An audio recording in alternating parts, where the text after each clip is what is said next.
रात को तुम्हारी स्त्री पाठशाला खुले, संध्या समय जलसे हो, तो घर का धंधा कौन करे में बैल नहीं है।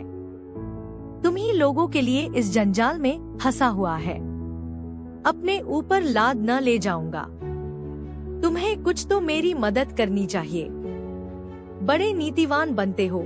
क्या यह नीति है कि बूढ़ा बाप मरा करे और जवान बेटा उसकी बात भी न पूछे? अमरकांत ने कहा, मैं तो आपसे बार बार कह चुका, आप मेरे लिए कुछ न करें। मुझे धन की जरूरत नहीं। आपकी भी वृद्धावस्था है। शांतचित्त होकर भगवत भजन कीजिए। समरकांत तीखे शब्दों में बोले, धन न रहेगा लाला तो भीख मांगोगे। यूं चैन से बैठकर चरखा न चलाओगे। यह तो न होगा। मेरी कुछ मदद करो। पुरुषार्थहीन मनुष्यों की तरह कहने लगे, मुझे धन की जरूरत नहीं। कौन है जिसे धन की जरूरत नहीं? साधु सन्यासी तक तो पैसों पर प्राण देते हैं। धान बड़े पुरुषार्थ से मिलता है। जिसमें पुरुषार्थ नहीं, वह क्या धन कमाएगा? बड़े बड़े तो धन की उपेक्षा कर ही नहीं सकते। तुम किस खेत की मूली हो? अमर ने उसी वितंडा भाव से कहा, संसार धन के लिए प्राण दे, मुझे धन की इच्छा नहीं। एक मजूर भी धर्म और आत्मा की रक्षा करते हुए जीवन का निर्वाह कर सकता है। कम से कम मैं अपने जीवन में इसकी परीक्षा करना चाहता हूँ। लालाजी को वाद विवाद का अवकाश न था। हारकर बोले, अच्छा बाबा, कर लो खूब जी भरकर परीक्षा, लेकिन रोज रोज रुपए के लिए मेरा सिर न खाया करो। मैं अपनी गाड़ी कमाई तुम्हारे व्यसन के लिए नहीं लुटाना चाहता। लालाजी चले गए। नैना कहीं एकांत में जाकर खूब रोना चाहती थी, पर हिल न सकती थी, और अमरकांत ऐसा विरक्त हो रहा था मानो जीवन उसे भार हो रहा है। उसी वक्त मेहरी ने ऊपर से आकर कहा, भैया तुम्हें बहूजी बुला रही हैं। अमरकांत ने बिगड़कर कहा, जा कह दे, फुर्सत नहीं है। चली वहाँ से, बहूजी बुला रही है। लेकिन जब मेहरी लौटने लगी तो उसने अपने तीखेपन पर लज्जित होकर कहा, मैंने तुम्हें कुछ नहीं कहा है, सिल्लो कह दो, अभी आता हूँ। तुम्हारी रानी जी क्या कर रही हैं? सिल्लो का पूरा नाम था कौशल्या।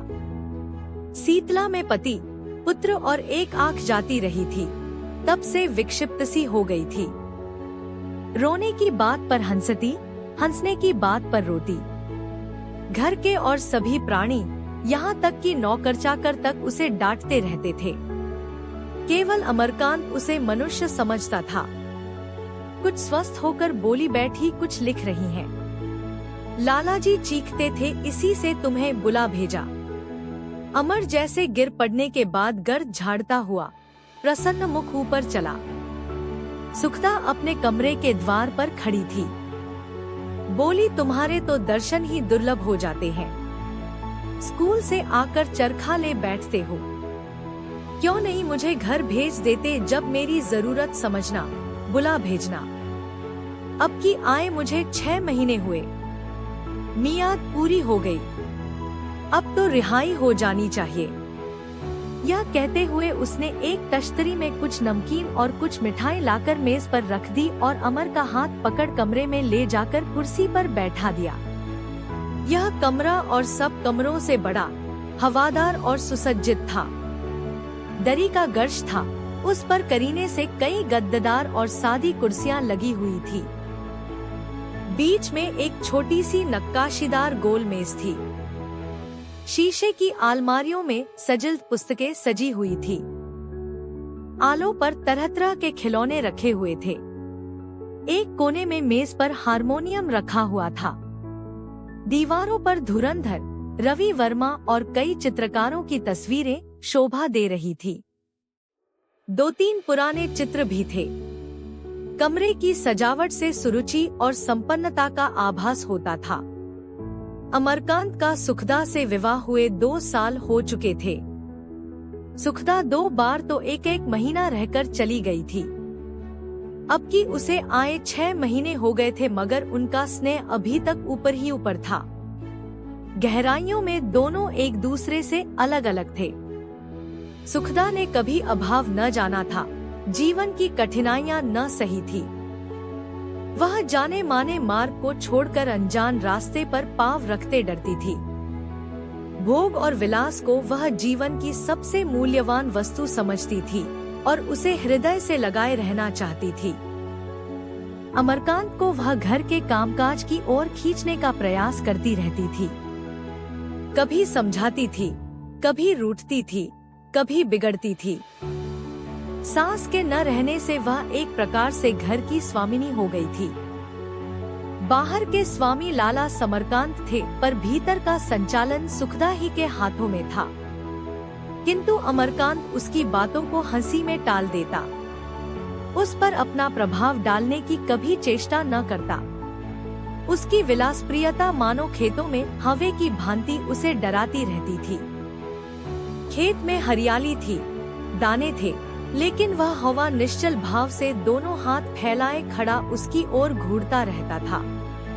अपनी आशा और दुराशा, हार और जीत को वह सुखदा से बुराई की भांति छिपाता था। कभी कभी उसे घर लौटने में देर हो जाती तो सुखदा व्यंग्य करने से बाज न आती थी। हाँ, यहाँ कौन अपना बैठा हुआ है, बाहर के मजे घर में कहाँ। और यह तिरस्कार किसान की कड़ेकड़े की भांति होवे के भय को और भी उत्तेजित कर देती थी। वह उसकी खुशामद करता, अपने सिद्धांतों को लंबी से लंबी रस्सी देता, पर सुखदा इसे उसकी दुर्बलता समझकर ठुकरा देती थी। वह पति को दयाभाव से देखती थी, उसकी त्यागमय प्रवृत्ति का अनादर न करती थी, पर इसका तथ्य न समझ सकती थी। वह अगर सहानुभूति की भिक्षा मांगता, उसके सहयोग के लिए हाथ फैलाता, तो शायद वह उसकी उपेक्षा न करती।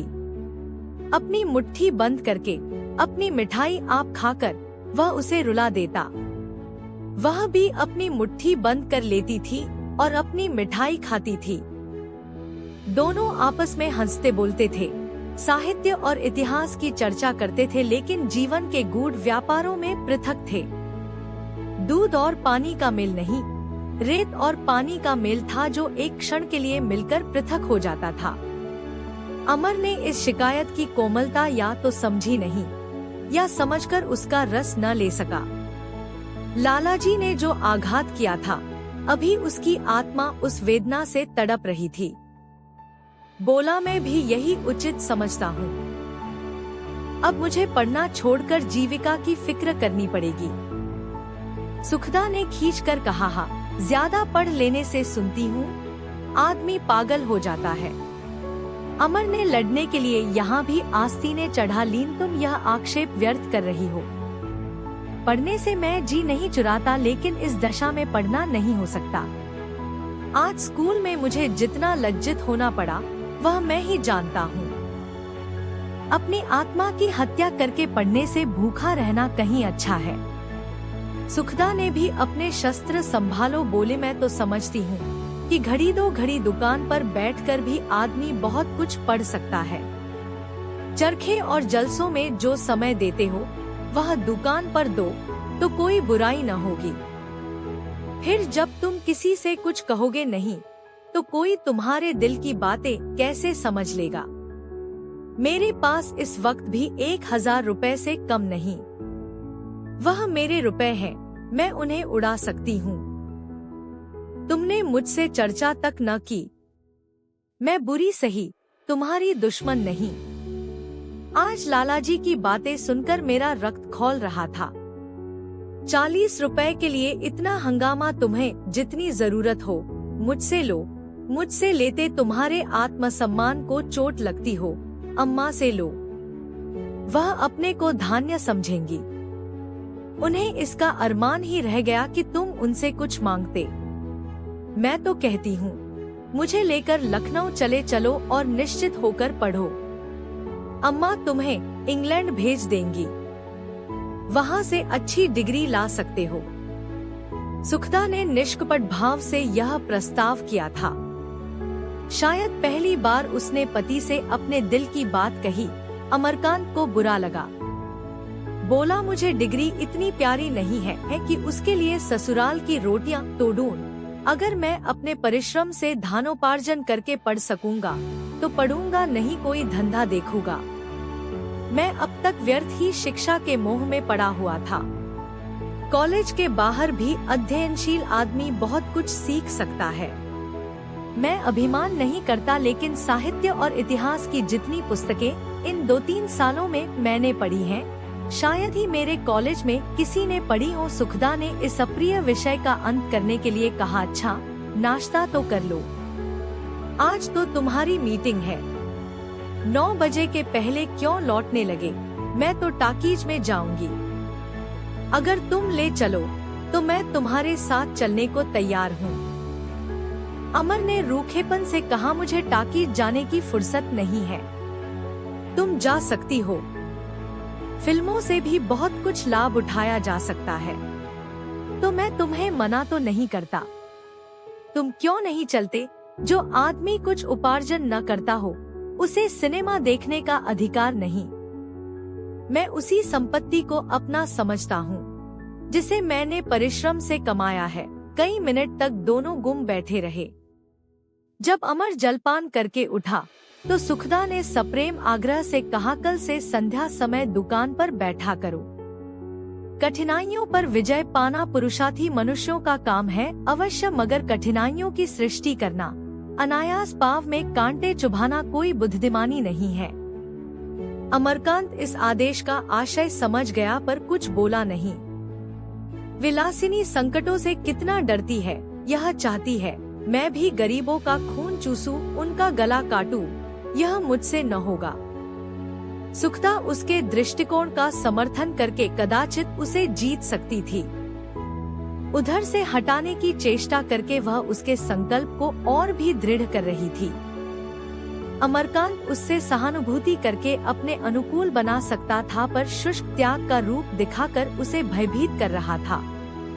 अमरकांत मैट्रिकुलेशन की परीक्षा में प्रांत में सर्वप्रथम आया, पर अवस्था अधिक होने के कारण छात्रवृत्ति न पा सका। इससे उसे निराशा की जगह एक तरह का संतोष हा, क्योंकि वह अपने मनोविकारों को कोई तिकोना न देना चाहता था। उसने कई बड़ी बड़ी कोठियों में पत्र व्यवहार करने का काम उठा लिया। धानी पिता का पुत्र था, यह काम उसे आसानी से मिल गया। लाला समरकांत की व्यवसाय नीति से प्राय उनकी बिरादरी वाले जलते थे और पिता पुत्र के इस वैमनस्य का तमाशा देखना चाहते थे। लालाजी पहले तो बहुत बिगड़े। उनका पुत्र उन्हीं के सहवर्गियों की सेवा करे, यह उन्हें अपमानजनक जान पड़ा, पर अमर ने उन्हें सुझाया कि वह यह काम केवल व्यावसायिक ज्ञानोपार्जन के भाव से कर रहा है। लालाजी ने भी समझा कुछ न कुछ सीख ही जाएगा। विरोध करना छोड़ दिया। सुखदा इतनी आसानी से मानने वाली न थी। एक दिन दोनों में इसी बात पर झड़प हो गई। सुखदा ने कहा, तुम 10-10, 5-5 रुपए के लिए दूसरों की खुशामद करते फिरते हो, तुम्हें शर्म भी नहीं आती है। अमर ने शांतिपूर्वक कहा, काम करके कुछ उपार्जन करना शर्म की बात नहीं, दूसरों का मुंह ताकना शर्म की बात है। तो ये धानियों के जितने लड़के हैं सभी बेशर्म हैं ही, इसमें आश्चर्य की कोई बात नहीं। अब तो लालाजी मुझे खुशी से भी रुपए दे तो न लूं।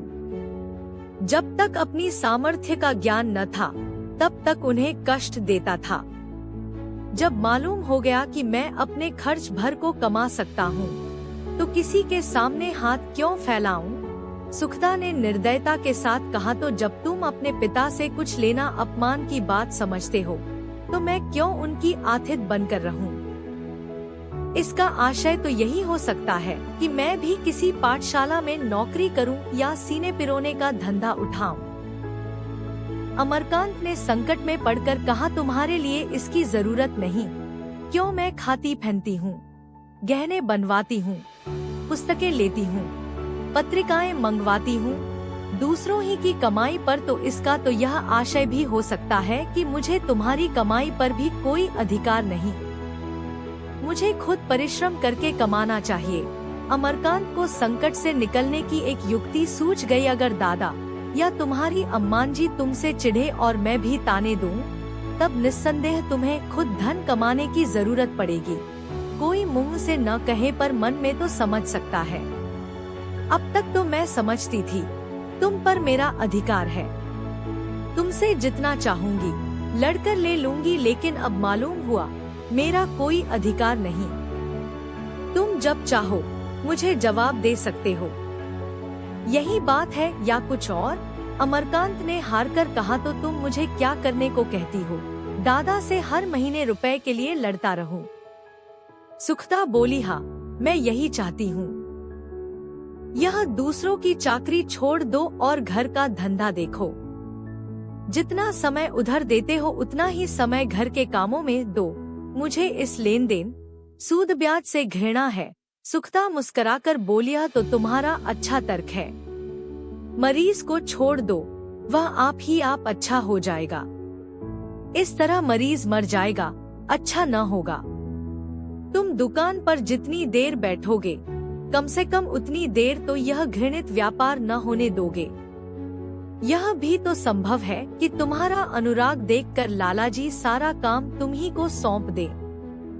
तब तुम अपनी इच्छानुसार इसे चलाना। अगर अभी इतना भार नहीं लेना चाहते तो न लो, लेकिन लालाजी की मनोवृत्ति पर तो कुछ न कुछ प्रभाव डाल ही सकते हो। वह वही कर रहे हैं जो अपने अपने ढंग से सारा संसार कर रहा है। तुम विरक्त होकर उनके विचार और नीति को नहीं बदल सकते। और अगर तुम अपना ही राग अलापोगे तो मैं कह देती हूँ, अपने घर चली जाऊंगी। तुम जिस तरह जीवन व्यतीत करना चाहते हो वह मेरे मन की बात नहीं। तुम बचपन से ठुकराए गए हो और कष्ट सहने में अभ्यस्त हो। मेरे लिए यह नया अनुभव है। अमरकांत परास्त हो गया। इसके कई दिन बाद उसे कई जवाब सूझे, पर इस वक्त वह कुछ जवाब न दे सका। नहीं, उसे सुखदा की बातें न्याय संगत मालूम हुई। अभी तक उसकी स्वतंत्र कल्पना का आधार पिता की कृपणता थी। उसका अंकुर विमाता की निर्ममता ने जमाया था। तर्क या सिद्धांत पर उसका आधार न था, और वह दिन तो अभी दूर, बहुत दूर था जब उसके चित्ता की वृत्ति ही बदल जाए। उसने निश्चय किया, पत्र व्यवहार का काम छोड़ दूंगा। दुकान पर बैठने में भी उसकी आपत्ति उतनी तीव्र न रही। हाँ, अपनी शिक्षा का खर्च वह पिता से लेने पर किसी तरह अपने मन को न दबा सका। इसके लिए उसे कोई दूसरा ही गुप्त मार्ग खोजना पड़ेगा। सुखदा से कुछ दिनों के लिए उसकी संधिसी हो गई। इसी बीच में एक और घटना हो गई जिसने उसकी स्वतंत्र कल्पना को भी शिथिल कर दिया। सुखदा इधर साल भर से मैके न गई थी। विधवा माता बार बार बुलाती थी। लाला समरकांत भी चाहते थे कि 2-1 महीने के लिए हो आए, पर सुखदा जाने का नाम न लेती थी। अमरकांत की ओर से निश्चित न हो सकती थी। वह ऐसे घोड़े पर सवार थी जिसे नित्य फेरना लाजिमी था। 10-5 दिन बंधा रहा तो फिर पुढ़े पर हाथ ही न रखने देगा। इसीलिए वह अमरकांत को छोड़कर न जाती थी। अंत में माता ने स्वयं काशी आने का निश्चय किया। उनकी इच्छा अब काशीवास करने की भी हो गई। 1 महीने तक अमरकांत उनके स्वागत की तैयारियों में लगा रहा। गंगा तट पर बड़ी मुश्किल से पसंद का घर मिला, जो न बहुत बड़ा था न बहुत छोटा। उसकी सफाई और सफेदी में कई दिन लगे। गृहस्थी की सैकड़ों ही चीजें जमा करनी थी। उसके नाम सास ने 1000 का बीमा भेज दिया था। उसने कतरब्योन से उसके आधोही में सारा प्रबंध कर दिया। पाई का हिसाब लिखाकर तैयार था। जब सास जी प्रयाग का स्नान करती हुई माघ में काशी पहुंची तो वहां का सुप्रबंध देखकर बहुत प्रसन्न हुई। अमरकांत ने बचत के 500 रुपए उनके सामने रख दिए। रेणुका देवी ने चकित होकर कहा, क्या 500 ही में सब कुछ हो गया? मुझे तो विश्वास नहीं आता। जी नहीं, 500 ही खर्च हुए। यह तो तुमने इनाम देने का काम किया है। यह बचत के रुपए तुम्हारे हैं। अमर ने झेंपते हुए कहा, जब मुझे जरूरत होगी आपसे मांग लूंगा। अभी तो कोई ऐसी जरूरत नहीं है। रेणुका देवी रूप और अवस्था से नहीं, विचार और व्यवहार से वृद्धता थी। ज्ञान और व्रत में उनकी आस्था न थी, लेकिन लोकमत की अवहेलना न कर सकती थी। विधवा का जीवन तप का जीवन है, लोकमत इसके विपरीत कुछ नहीं देख सकता। रेणुका को विवश होकर धर्म का स्वांग भरना पड़ता था, किंतु जीवन बिना किसी आधार के तो नहीं रह सकता। भोगविलास सैरतमाशे से आत्मा उसी भांति संतुष्ट नहीं होती, जैसे कोई चटनी और आचार खाकर अपनी क्षुधा को शांत नहीं कर सकता। जीवन किसी तथ्य पर ही टिक सकता है। रेणुका के जीवन में यह आधार पशु प्रेम था। वह अपने साथ पशु पक्षियों का एक चिड़ियाघर लाई थी। तोते, मैने, बंदर, बिल्ली, गायें, हिरन, मोर, कुत्तों आदि पाल रखे थे और उन्हीं के सुख दुख में सम्मिलित होकर जीवन में सार्थकता का अनुभव करती थी। हर एक का अलग अलग नाम था, रहने का अलग अलग स्थान था, खाने पीने के अलग अलग बर्तन थे। अन्य रईसों की भांति उनका पशु प्रेम नुमाइशी और मनोरंजक न था। अपने पशु पक्षियों में उनकी जान बसती थी। वह उनके बच्चों को उसी मातत्व भरे स्नेह से खिलाती थी, मानो अपने नाती पोते हों। ये पशु भी उनकी बातें, उनके इशारे कुछ इस तरह समझ जाते थे कि आश्चर्य होता था। दूसरे दिन माँ बेटी में बातें होने लगी। रेणुका ने कहा, तुझे ससुराल इतनी प्यारी हो गई। सुखदा लज्जित होकर बोली, क्या करूं अम्मा, ऐसी उलझन में पड़ी हूँ कि कुछ सूझता ही नहीं। बाप बेटे में बिल्कुल नहीं बनती। दादाजी चाहते हैं वह घर का धंधा देखें। वह कहते हैं मुझे इस व्यवसाय से घृणा है। मैं चली जाती तो न जाने क्या दशा होती। मुझे बराबर खटका लगा रहता है कि वह देश विदेश की राह न ले। तुमने मुझे कुएं में ढकेल दिया और क्या कहूँ। रेणुका चिंतित होकर बोली, मैंने तो अपनी समझ में घरवर दोनों ही देखभाल कर विवाह किया था, मगर तेरी तकदीर को क्या करती, लड़के से तेरी अब पटती है या वही हाल है। सुखदा फिर लज्जित हो गई। उसके दोनों कपोल लाल हो गए। सिर झुकाकर बोली, उन्हें अपनी किताबों और सभाओं से छुट्टी नहीं मिलती। तेरी जैसी रूपवती एक सीधे साधे छोकरे को भी न संभाल सकी। चाल चलन का कैसा है सुखदा जानती थी। अमरकांत में इस तरह की कोई दुर्वासना नहीं है, पर इस समय वह इस बात को निश्चयात्मक रूप से न कह सकी। उसके नारीत्व पर धब्बा आता था। बोली, मैं किसी के दिल का हाल क्या जानूं अम्मा, इतने दिन हो गए, एक दिन भी ऐसा न हुआ होगा कि कोई चीज लाकर देते। जैसे चाहूं रहूं, उनसे कोई मतलब ही नहीं।